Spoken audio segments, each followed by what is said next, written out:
로마서 8장 1절에서 4절 말씀. 자, 우리 한 목소리로 같이 합독하겠습니다. 네, 시작. 그러므로 이제 그리스도 예수 안에 있는 자에게는 결코 정죄함이 없나니 이는 그리스도 예수 안에 있는 생명의 성령의 법이 죄와 사망의 법에서 너를 해방하였습니다. 율법이 육신으로 말미암아 연약하여 할 수 없는 그것을 하나님은 하시나니 곧 죄로 말미암아 자기 아들을 죄 있는 육신의 모양으로 보내어 육신의 죄를 정하사 육신을 따르지 않고 그 영을 따라 행하는 우리에게 율법의 요구가 이루어지게 하려 하심이라. 아멘. 네, 인사하겠습니다. 오늘 예수님, 예수님의 은혜와 평강이 넘치시기를 축원합니다. 아멘.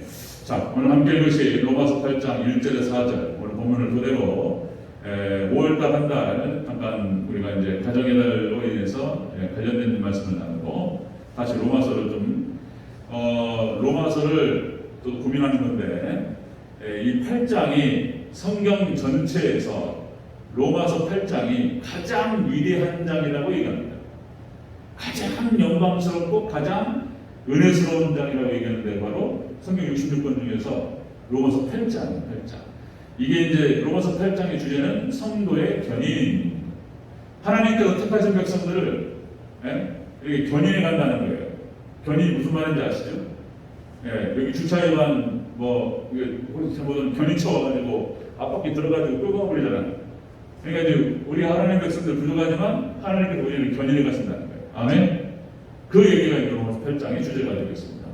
자, 여러분들 앞에서도 쭉 말씀드렸듯이 로마서 8장은 로마서 5장하고 연결돼요. 로마서 5장하고 그래서 로마서 6장과 7장은 삽입 구조로 되어 있고 로마서 5장에서 그러므로가 5장에서 연결되는 거예요. 자, 그런데 이 구조가 이렇게 되어 있습니다. 로마서 오늘 읽었던 8장 1절에서 4절 말씀은 로마서 6장과 7장을 요약하고 있어요. 한번 요약해주고 그리고 8장으로 쭉 들어갑니다. 자, 그 얘기를 오늘 다시 한번 반복해서 말씀을 드리겠습니다.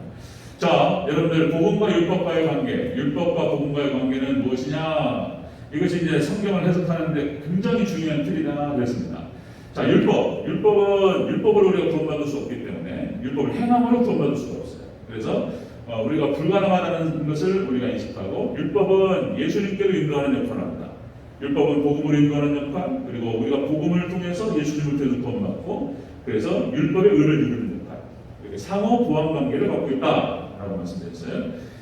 제가 이제 편하게 이제 상호 보완 이런 표현을 썼는데 이것도 교리적으로 신학자들이 막 따지면 어떤 데 저떤 데 이럴 수 있게 얘기할 수 있는데 어쨌든 율법과 복음은 그런 구조로 되어 있다는 것입니다. 그 구조를 설명하는 것이 오늘 본문 말씀이 또 되겠습니다.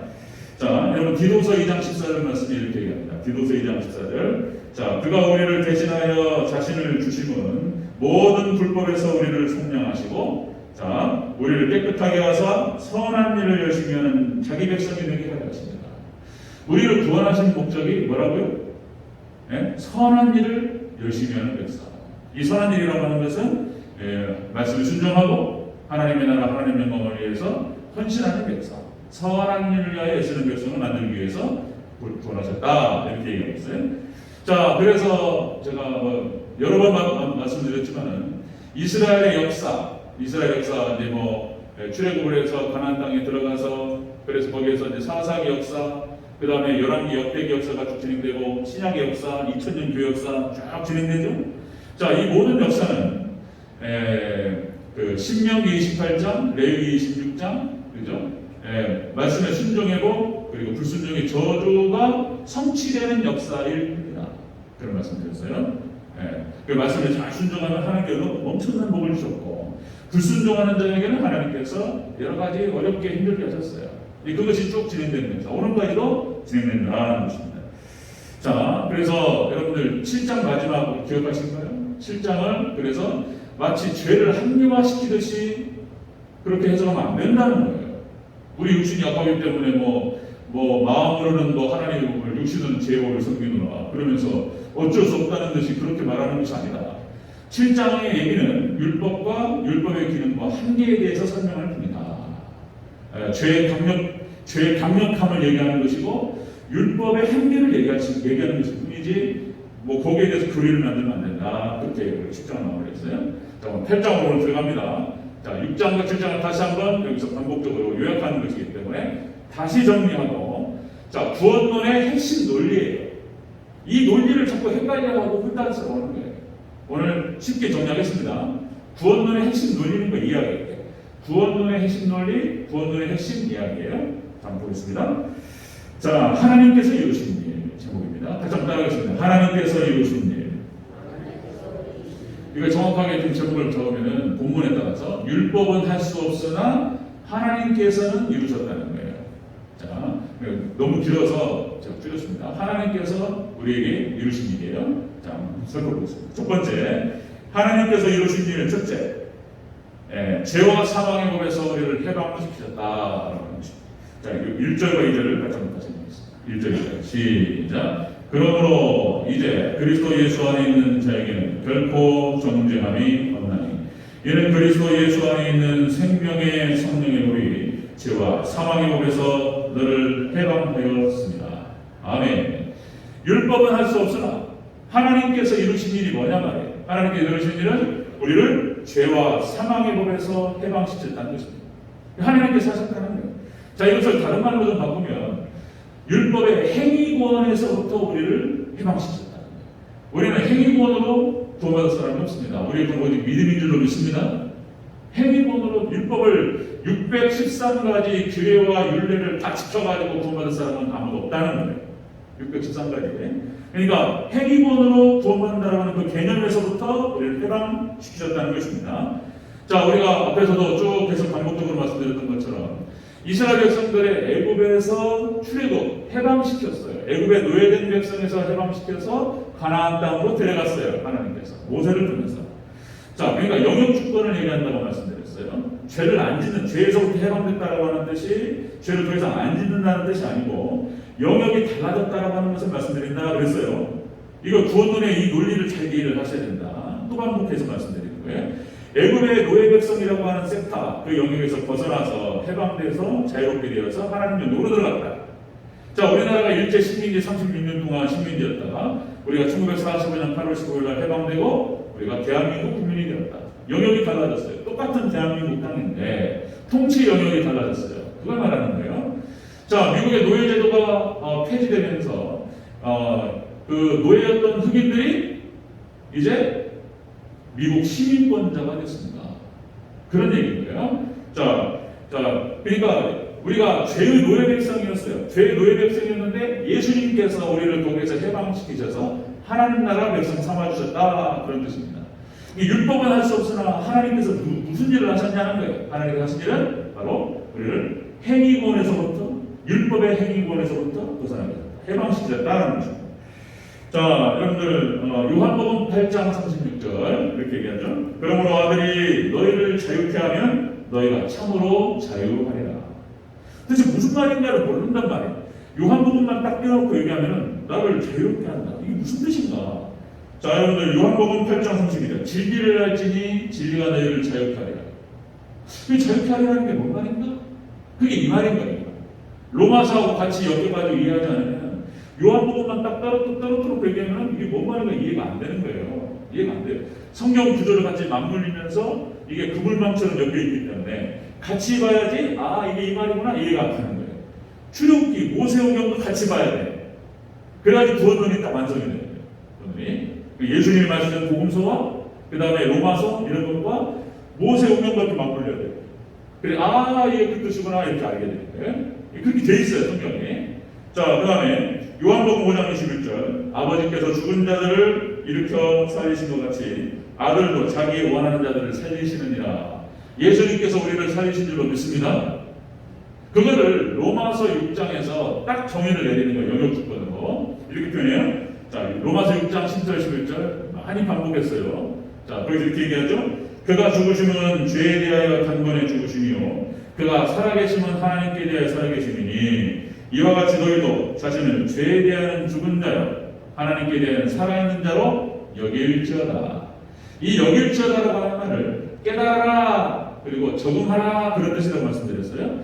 내가 예수님을 믿는 믿음 안에서 예수님께서 우리 가운데 들어오셨고 성령님께서 내도하시고 그러므로 인해서 우리가 죄의 영역에서부터 해방되고 내가 하나님의 영역으로 들어갔구나. 그래서 나를 예수님을 믿는 자들을 하나님 백성이라고 얘기하는구나. 이렇게 깨닫는 거예요. 믿습니까? 아멘. 자, 그런 일이 벌어졌다는 거예요. 그래서 죄에 대해서부터 해방되고 죄에서 우리가 자유롭게 됐다고 하는 뜻을 더 이상 죄를 안 짓는다는 뜻이 아니에요. 우리가 예수님 믿고 교회 와서 죄를 또 짓잖아요. 그죠? 늘 죄 짓고 세상에 죄 많은 인생, 연약한 육신, 험악한 세상 이런 거잖아요. 우리가 살다 보면은 죄 짓는 일이 얼마나 많냔 말이에요. 우리는 늘 항상 회개하는 거예요. 아, 죄를 깨닫고 이것이 잘못되었구나. 그리고 돌이키고 다시 결단하고 다시 일어서고 이런 반복적인 과정을 통해서 우리는 예수님을 닮아가고 거룩한 성화되어 간다 이런 표현을 쓴단 말이에요. 구원론의 논리를 잘 이해를 하셔야 되는 거예요. 죄를 더 이상 안 짓는다는 뜻이 아니에요.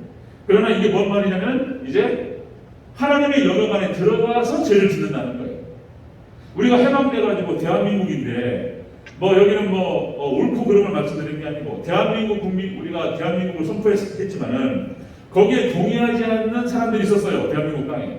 예를 들어 빨치산부터 해가지고 지금 저는 여기서 빨치산 나쁜 사람들이고 대한민국의 정부는 좋은 사람이고 이런 말씀 드리는 게 아니고 대한민국 영역에 우리는 자본주의 국가를 선언했고 그다음에 법치주의 국가, 자유민주주의를 선언했다는 거예요. 근데 여기에 동의하지 않는 공산주의자들도 이 땅에 있었단 말이에요. 그런 것처럼 마치 이스라엘 백성들이 가나안 땅에 들어갔는데 가나안 땅을 다 정복해 들어갔어요. 그리고 기업으로 다 받았어요. 그런데 아직도 거기에 정복되지 않은 가나안 땅에 족속들이 남아 있었다는 거예요. 이게 이제 사사기 보면 나와요. 여호수아서와 그런 것처럼 우리가 예수님 하나님으로 들어가 버렸는데 우리 안에는 여전히 죽지 않은 죄들이 남아 있는 거예요. 연약한 육신이 있는 것이고 이런 관계가 있는 거예요. 그래서 계속 싸우는 거예요. 이런 역학 관계가 있는 거예요. 자, 로마서 8장 15절. 자, 여기서 양자역을 받았으므로 우리는 하나님은 아버지라고 부르셨습니다. 자, 그래서 우리가 이제 여기서 말씀드리는 거, 로마서 6장과 로마서 8장 초반부에서 말씀드리는 것은 우리가 이제 로마서 전체의 주제를 이신칭이 이렇게 표현해요. 한자말로 어려워요. 그래서 이신칭이 그러니까 믿음으로 구원을 받는다는 뜻이에요. 믿음으로 말미암아 의롭게 된다는 뜻이에요. 이것은 뭘 말하냐면 법정적인 선언을 말하는 거예요. 그러니까 칭이라고 하는 말은 의롭다라고 칭하시는 거예요. 의롭지 않아요. 우리는 여전히 죄인이고, 그러니까 우리가 신분상으로는 의인인데 실존적으로는 죄인인 거예요. 죄를 짓는. 이게 같이 있는 거예요. 같이. 그러니까 그런데 우리가 실존적으로는 죄를 짓지만은 우리를 하나님 백성, 의로운 백성이라고 하나님 칭하신다는 거예요. 하나님께서 그렇게 칭하시고 선언하시면 그런 백성인 줄로 믿습니다. 아멘. 우리가 여전히 죄를 짓고 부족한 사람들이지만은 우리를 의롭다고 칭하신다. 이게 구원이에요. 이게 로마서에서 설명하는 거예요. 자, 하나님께서 이루신 일, 율법은 못했는데 하나님께서 이루신 일이 뭐냐? 우리를 율법의 행위 구원에서부터 해방시켰다. 자, 두 번째, 하나님께서 우리 안에 이루신 일이 두 번째는 생명의 법에 생명의 성령의 법 안에 거하게 하셨다는 거예요. 다시 한번 1절 2절 다시 한번 읽겠습니다. 시작. 그러므로 이제 그리스도 예수 안에 있는 자에게는 결코 정죄함이 없나니 이는 그리스도 예수 안에 있는 생명의 성령의 법이 죄와 사망의 법에서 너를 해방하였습니다. 아멘. 자, 죄와 사망의 법에서 해방되고 그리고 생명의 성령의 법으로 들어가 버렸다는 거예요. 우리는 믿음의 법 안에 들어와 있는 거예요. 예수님을 믿는 믿음 안에 예수님을 영접하는 순간. 자, 그래서 우리는 행위로 구원받는 것이 아니고 예수님을 믿는 믿음으로 구원받는 줄로 믿습니다. 그런 뜻이에요. 하나님께서 우리 안에 이루신 일이 무엇이냐? 이제 죄와 사망의 법에서 우리를 자유케 하시고 행위권에서부터 자유케 하시고 예수님 믿는 믿음으로 우리를 구원하십니다. 자, 여러분들 우리가 믿음이라고 하는 것은 다시 말씀드리면 자, 예수님과의 신비로운 연합이다 그랬습니다. 6장에서 그렇게 표현해요. 신비로운 연합. 예수님을 믿는다라고 하는 것은 연합되는 것이다. 그걸 결혼이라고 비유했어요. 결혼. 두 부부가 하나가 되는 거예요. 그리고 아까 또 비유하는 건 포도나무와 가지로 비유하는 거예요. 포도나무가 있는데 가지가 딱 붙어 있으면 열매를 맺어요. 그죠? 로마서 11장에서는 뭐라고 비유하냐면 돌 감람나무와 참 감람나무로 비유하는 거예요. 그래가지고 참 이게 참 감람나무 열매를 맺으라고 이것들을 딱 만들어놨더니 돌 감람나무가 되버렸어요. 이스라엘 백성들이.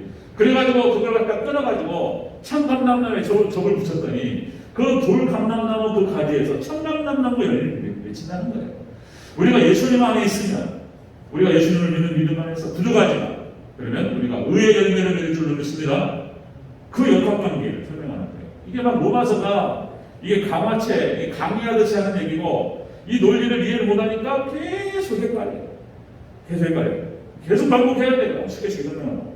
자, 다시 말씀드리면 여러분들, 믿음의 선진들 아브라함과 이삭과 야곱은 한번 우리가 창세기를 살펴보면 알지만 실존적으로 정말 의로운 사람들이었다. 물론 정말 훌륭하죠. 아브라함의 믿음, 이삭의 믿음, 야곱의 믿음 훌륭한데, 근데 그들이 죄가 없었냐 말이야. 죄가 없었냐. 완전히 의로운 사람들이었냐. 안 그래요. 안 그래요. 아브라함도 분명히 연약한 모습이 막 드러나잖아요. 자기가 혹시라도 다칠까봐, 그죠? 자기 아내를 갖다가 이 반쪽짜리가 거짓말인 거예요. 반쪽짜리가. 그러니까 이제 실질적으로는 사촌 여동생이기도 하고 아내이기도 하고. 근데 이제 유리한 쪽을 갖다 붙이는 거죠. 그러니까 이제 아내라고 하면 죽을까봐, 그러니까 아내라고 하는 말 하지 말고 동생이라고 해라. 반쪽짜리. 이 거짓말이에요. 그 이삭도 똑같은 얘기 한다는 거예요. 이삭도 그런 얘기하고 반쪽짜리 얘기하고. 그러니까 이렇게 아브라함도 그렇고 이삭도 그렇고 실질적으로 죄인이고 부족한 사람들이었어요. 야곱도 얼마나 부족한 부분들이 많냔 말이에요. 야곱이. 그러나 하나님께서 그들을 의롭다라고 하시고 거룩하다고 하시고 믿음의 선진들로 삼아주셨다는 거예요. 자, 출애굽한 이스라엘 백성들이 거룩하냔 말이에요. 이스라엘 백성들이 애굽에서 나와서 얼마나 불평불만이 많고, 예? 모세가요, 그런 표현이 나와요. 저기 출애굽기 17장에 가면은 돌 맞을 뻔했어요. 돌 맞을 뻔했어요. 실질적으로 모세가 그런 표현을 써요. 이 백성이 나를 돌로 치겠나이다. 하나님이 물 안 주시면 돌 맞겠습니다. 돌로 쳐버려요, 그냥. 이스라엘 백성들이 출애굽을 했는데 하나님 백성이라고 얘기하지만은 거룩한 백성이라고 말할 수 있냔 말이에요. 전혀 거룩하지 않아요. 근데 하나님께서 뭐라고 말씀하시냐면 의롭다라고 하지 않습니다. 그리고 그걸 만들어가는 거예요, 이렇게. 네, 의로운 백성, 하나님 형상을 다시 회복할 수 있도록 만들어가는 거예요. 자, 여러분들 유월절도 마찬가지로 예수님으로만 구원받는 거예요. 예수님으로만. 그러니까 유월절 어린애 그걸 말하죠. 자, 이스라엘 백성들이 출애굽할 때 10번째 재앙이 쏟아져요. 그죠? 애굽에 있는 모든 땅의 첫 새끼를 다 죽여버려요. 사람 새끼는 사람의 첫 번째 아들, 애굽의 바로왕의 장남도 죽어버려요. 그 다음에 양, 염소, 짐승들 다 첫 새끼. 첫 새끼를 죽인다고 하는 것은 다 죽인다는 거, 상징적 같은 말인 거예요. 그 심판이 10번째 재앙이 쏟아질 때에, 그죠? 이스라엘 백성들이 문 임방과 문 설주. 영화에 그때 기가 막히게 잘 만든 영화가 있어요. 출애굽에 대한 영화. 보니까 그 영화를 보니까 그게 잘못됐어요. 이스라엘 백성들이 피를 바르는 장면이 나오는데, 문에다가 막 바르더라고요, 문에다 바르는 게 아니고, 문 임방, 문 설주에다 바르는 거예요. 그럼 이건 뭐냐면 이게 예수님 십자가를 상징하는 거예요. 십자가. 거기 위에다가 바르고 여기 기둥에다 바르는 거예요. 죽음의 사자가 지나가면서 피가 발라있는 데만 넘어가는 거예요. 이게 패스오버 유월절인 거예요. 예수님의 피가 묻어있는 자들만 살아나는 거예요. 그것이 10번째 재앙 때 있었던 은혜예요. 이스라엘 백성들이 그렇게 출애굽을 해서 광야로 나와서 하나님께 성막을 짓고 그 제사를 드리잖아요. 그래가지고 그냥 다 피받아요. 다 피받아. 양, 염소 잡아가지고 번제로 다 막 밥을 떠가지고 머리 자르고 팔다리 자르고 배를 갈라가지고 막 피를 쏟고 막 피 비린내가 막 피를 흘려야지 뭔가 대속을 해야지 그 백성이 이스라엘 백성들이 상을 받는다는 거예요. 다 예수님을 상징적으로 보여준다는 거예요. 여러분, 우리는 오로지 예수님의 피로 말미암아 구원받는 줄 믿습니다. 다른 것으로는 안 된다는 거예요. 그걸 계속적으로 설명하는 거예요. 자, 고린도전서 10장 22절에서 이렇게 표현합니다. 고린도전서 10장 22절. 모세에게 속하여 구름과 바다에서 세례를 받았다. 이런 표현이에요. 모세에게 속하여 구름과 바다에서 세례를 받았다. 이게 무슨 말인지 아시잖아요. 그죠? 모세에게 속했다고 표현하고 있어요. 홍해를 세례로 표현합니다. 이걸 사도 바울이 그렇게 해석을 하고 있어요. 사도 바울이 이스라엘 백성들이 출애굽을 해서 홍해를 건넌 사건에 대해서 세례라고 표현하고 있다. 사도 바울이 하나님의 영광을 받아 성령의 감동을 받아서 그 부분을 해석하기를 세례라고 표현한단 말이에요. 세례를 받았어요. 모세에게 속해서. 우리는 예수님께 속해서 세례받은 줄로 믿습니다. 아멘. 그거를 얘기하는 거예요. 그거를.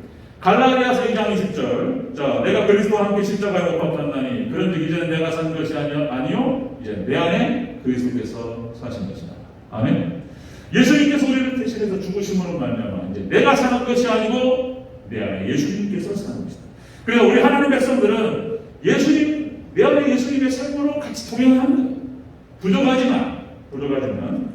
자, 그래서 이제 최종적으로는 로마서 8장 22절 있었는데서 우리는 몸의 구속을 기다려요. 몸의 구속을 기다려요. 여기 옆에 나오니까 한번 읽어볼까요? 나중에 보겠지만 로마서 8장 22절 있었는데 같이 읽겠습니다. 22절 23절 시작. 피조물이 다 이제까지 함께 탄식하며 함께 고통을 겪고 있는 것을 우리가 아느니라. 그뿐 아니라 또한 그리고 성령의 처음 주는 열매를 받은 우리까지 우리가 속으로 단식하며 양자될 것, 곧 우리 몸의 속량을 기다리느니라. 아멘. 우리 몸의 속량, 몸의 구속, 우리의 영혼은 구원받았는데, 그런데 우리 몸은 아직 구원받지 못했다 이런 표현은 그렇고, 그러니까 이제 몸은 여전히 죄를 짓는 거예요. 육신의 정욕으로 인해서 먹어야 되고, 입어야 되고. 뭔가 우리한테는 집도 필요하고 뭐 쉼도 필요하고 뭐 이런 과정에서 하나님 법을 어기면서 죄를 짓는 이 목동을 있는 거예요. 자, 여러분들 예수님께서 재림하셔서 완전히 구원을 완성하실 줄로 믿습니다. 그 몸의 구속, 완전한 구원을 기다린다는 거예요. 그렇게 정의를 내리고 있어요. 자, 말씀 또. 자, 율법은 할 수 없으나 하나님께서 이루신 일이 뭐냔 말이에요. 그래서 율법을 행위로 말미암아 구원받는 것에서부터 우리를 해방시키고 우리를 자유케하고 그런 다음에 우리를 예수님 믿는 믿음으로 구원받게 하셨습니다. 아멘. 예수님 믿는 믿음, 오직 믿음으로 구원받게 하셨다. 자, 세 번째 보겠습니다. 하나님께서 이루신 세 번째, 영을 따라 행하는 우리에게 자 율법의 요구를 이루어지게 하셨다. 영을 따라 행하는 우리에게 율법의 요구가 이루어지게 하셨다. 자, 우리 3절 4절 8장 3절 4절 시작. 율법이 육신으로 말미암아 연약하여 할 수 없는 그것을 하나님은 하시나니 그 죄로 말미암아 자기 아들을 죄 있는 육신의 모양으로 보내어 육신의 죄를 정하사 육신을 따르지 아니하고 그 영을 따라 행하는 우리에게 율법의 요구가 이루어지게 하여 하심이니라. 아멘. 자, 하나님께서 우리에게 이루신 일이 바로 무엇이냐? 행위권이 아니고 오직 예수님을 믿는 믿음으로 우리를 구원시키신 다음에 율법의 요구가 이루어지게 하시기 위해서 그렇게 하셨다는 거예요. 선한 일을 행하는 친백성이 되게 하시기 위해서 우리를 구원하셨다. 골로새서 3장 9절에서 이런 표현이 나옵니다. 골로새서 3장 9절에서 성경 서신서와 모세오경 구약성경 전체, 그 다음에 시편, 선지서, 복음서, 그 다음에 서신서 이 모든 것들이 그물망으로 계속해서 똑같은 얘기를 하는 거예요. 이게 같은 얘기를 하는 거예요. 골로새서 3장 9절에서 어떤 표현이 나오냐? 옛사람과 그 행위를 벗어버리라. 옛사람과 함께 그 행위를 벗어버리라. 그러니까 우리가 로마서 6장이 새 사람인데 예수를 믿는 믿음 안에서 우리가 옛사람은 갖고 새 사람이 됐다는 거예요. 그래서 더 이상 옛사람의 행위를 벗어라 이렇게 말하는 거예요. 이걸 또 다시 비유하면 자, 여러분 신데렐라 아주 똑같은 얘기인 거예요. 그러니까 이제 아버지가 돌아가셔가지고 엄마 새엄마가 돌아왔는데 신데렐라 얘기가 그런 거잖아요. 그러니까 새엄마가 데려온 딸들이 있었어요. 그러니까 아버지 재산인데 그 엄마가 이 계모가 자기 친딸들만 이렇게 하고 신데렐라를 갖다가 너는 저기서 청소나 해 이런단 말이에요. 그냥 종이 돼가지고 이게 몸통이 돼가지고 신데렐라가 이거 아빠이지 아빠 재산이고 이게 계모가 막 그렇게 구워간단 말이에요. 그렇게 이게 거의 종처럼 살았단 말이에요. 그런데 어느 날 갑자기 이 신데렐라가 천사와 함께 그죠? 근데 그 상상 속에 그래서 이제 신데렐라가 이제 공주가 되잖아요. 예쁜 옷을 입고 왕자가 빛이라는 그 파티에 갔다가 그냥 왕자가 한눈에 가려버렸어요. 그런 얘기. 그래가지고 나중에 그 왕자가 결혼하게 됐다. 그런 얘기잖아요. 그러니까 우리가 죄인인데 예수님하고 결혼해버렸어요. 우리가 예수님의 신부란 말이에요. 신분적으로 신분상으로 왕비와 왕비 왕자하고 결혼 왕서열 1위 지금 왕이 돌아가시면은 바로 왕이 될 사람이에요. 그러면 신데렐라가 뭐가 되는 거예요? 왕비가 되는 거예요. 왕비가. 그런데 신분적으로 왕비인데 다시 돌아가가지고 몸종 역할을 할 필요가 있단 말이에요. 그럴 필요 없잖아요. 성경에서 그렇게 표현해요. 그래서 옛사람의 행위를 벗어버리라 이렇게 표현해요. 애굽 노예에서부터 벗어나버렸기 때문에 해방됐잖아요. 다시 애굽으로 가가지고 종로를 할 필요가 있어요? 일본 식민지에서부터 벗어나버렸는데 다시 일본에 가가지고 식민지 노릇을 할 필요가 있어요? 노예제도가 폐지됐는데 옛날 주인이 시킨 일을 할 필요가 있어요? 나는 노예가 아니야 이제 웃기고 있네. 당신이 하시라고. 그걸 일을 시키고 내가 할 수 있는데 하면 돈 주시라고 이렇게 할 수 있는 거예요. 노예는 없으니까. 우리가 노예 백성에서부터 해방되어서 하나님의 백성 되어버렸기 때문에 더 이상 죄의 노예가 되지 마라. 이것이 이제 서신서에서 얘기하는 말이에요. 그것이 갈라디아서 5장입니다. 갈라디아서 5장 1절. 그럼 그리스도께서 우리를 자유롭게 하려고 자유를 주셨으니 그러므로 굳건하게 서서 다시는 종의 멍에를 매지 마라. 아멘. 그 말이 이 말이에요. 이게 로마서하고 모세오경하고 이 전체적으로 그림을 맞추지 않으면 이해가 안 되는 거예요. 이게. 그것만 딱 빼놓고 갈라디아서 종의 멍에를 매지 마라. 이것만 놓고 보면 이해가 잘 안 되는 거예요. 전체적으로 다 그림을 같이 봐야 돼요. 베드로전서 2장 16절 뭐라고 표현하냐? 너희가 자유하나 그 자유로 악을 가리우는 데 쓰지 말고 하나님의 종과같이 쓰라. 너희 자신. 그게 자유해요. 우리가 이렇게 표현하면 여러분 참 막말로 얘기해서 귀신에게 바쳐진 고기 먹어도 되는 거예요. 자유해요. 그것을 그렇다고 해서 지옥 가지 않아요. 막말로 얘기해서 술, 담배 해도 돼요. 어떻게 보면 지옥 안 가요. 그러나 그 자유를 가지고 막 먹고 제끼고 막 이러지 말라는 거예요. 그 자유를 어떻게 쓰라고요? 하나님의 나라와 하나님 영광을 위해서 자신의 자유를 갖다가 숙박하고 스스로 자유를 묻고 덕이 되는 데 쓰라는 거예요. 믿습니까? 참 이게 이렇게 얘기하면은 조준영 목사의 술 담배 된다고 그랬네. 뭐가 그러고 이런 뜻이 아니에요. 알죠? 뭔 말인가요? 자유로 다시 로마서 6장 4절 이렇게 표현합니다. 로마서 6장. 그러나 우리가 그의 죽으심과 합하여 세례를 받음으로 그와 함께 장사되었나니 자 이것은 우리로 또한 새 생명 가운데 행하게 하려 하십니다. 아멘. 우리를 새 생명 가운데 행하게 하시기 위해서 우리를 위해서 죽으셨다. 아멘. 네. 이게 이제 우리가 균형을 잡아야 돼요. 이게 서양 세계는 그냥 다 해버렸어. 그냥 술 담배 다 해버렸네. 그냥. 예. 우리 통신 출신들이 주로 박사학위를 받으려면 미국 트리니티, 그 다음에 미국 칼빈대학교, 그 다음에 고든 코넬, 몇 군데 있습니다. 미국의 리폼드, 그 다음에 영국의 에딘버러, 네덜란드의 자유대학 이렇게 몇 군데 있습니다. 아주 정통적이고 보수적인 그런 대학교. 미국 칼빈대에 갔더니 우리 교수님이 생각났습니다. 그 루이스 펄콥이라고 하는 조직신학자가 있습니다. 루이스 펄콥. 이런 얘기가 참. 그러니까 그 루이스 펄콥이 쓴 조직신학 책으로 우리가 강도사고시를 보고 이 목사고시를 가요. 우리가 3년 동안 그 루이스 펄콥이 교과서예요. 루이스 펄콥이 거기 칼빈대학교 가면은 교실에서 담배를 피우는 거예요. 이게 지금 우리 통신 출신들 가가지고 충격을 받아요.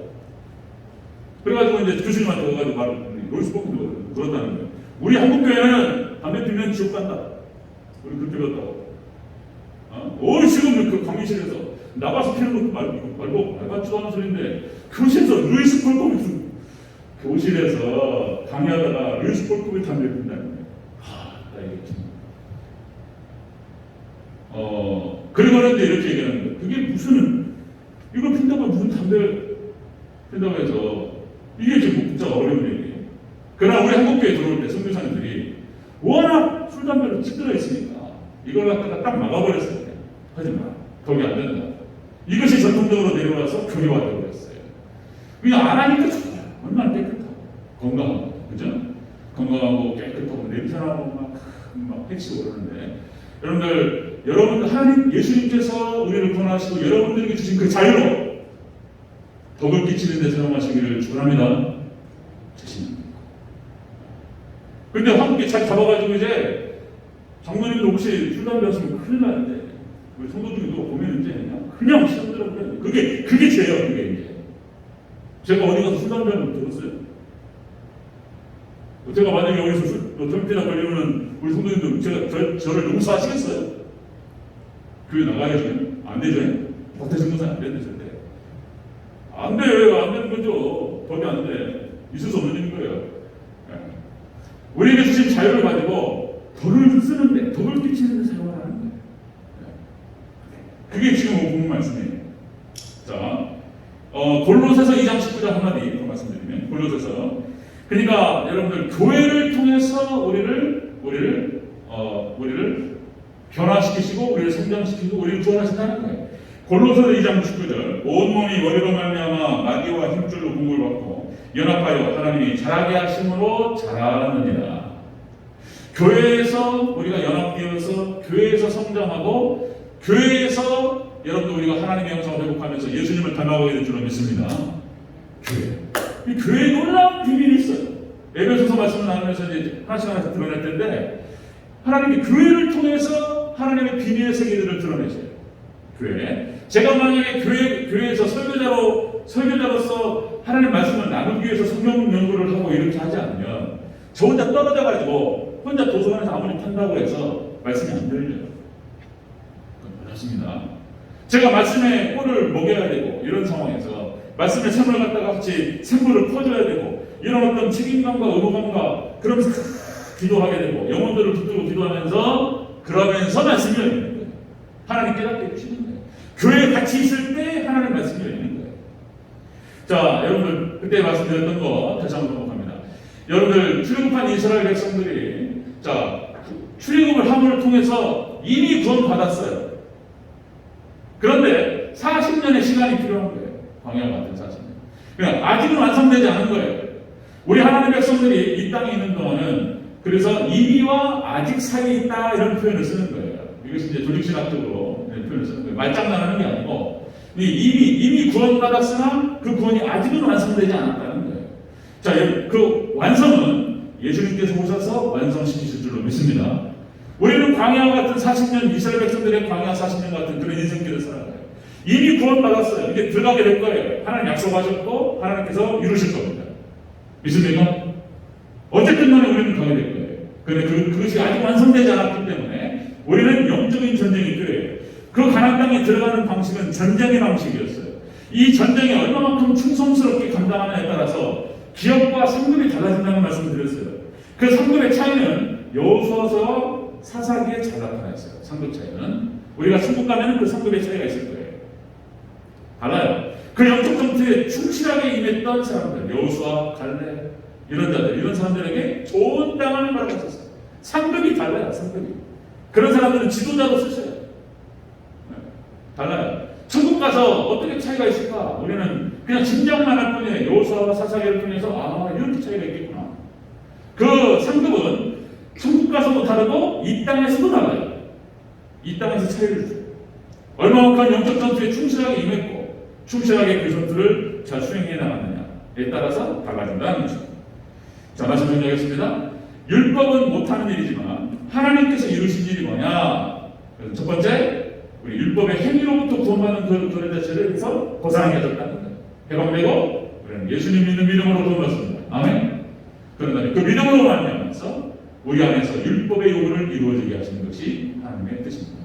그래서 우리 자신을 근신시키고 거기에 있는 모든 은혜와 축복들이 다 담겨요. 그래서 여러분들 영적 전투에 충실하게 임하고 우리의 입술과 우리의 삶을 통해서 예수님의 형상을 드러내고 덕이 되는 그런 우리 장로님들, 권사님들, 우리 집사님들, 성도님들 되시기를 주의 이름으로 축원합니다. 이해가시죠? 이거 이해해야 돼요. 이게 구원론의 복잡한 논리인데 이걸 이해 못하니까 자꾸 헷갈리고 무엇이냐 구원받았냐. 여러분이 마음속에 예수님을 다 영접하고 부족하지만 내 삶이 부족하고 여전히 내가 죄인이 그러지만 주님 내가 부족하지만 주님 영접합니다. 주님 믿습니다. 주님 의지하면서 구원받게 하옵소서. 붙들면 구원받은 줄로 믿습니다. 점점 그렇게 됩니다. 자, 여러분 그 귀한 은혜가 있으시길 다시 한번 축원합니다. 아멘. 기도하겠습니다.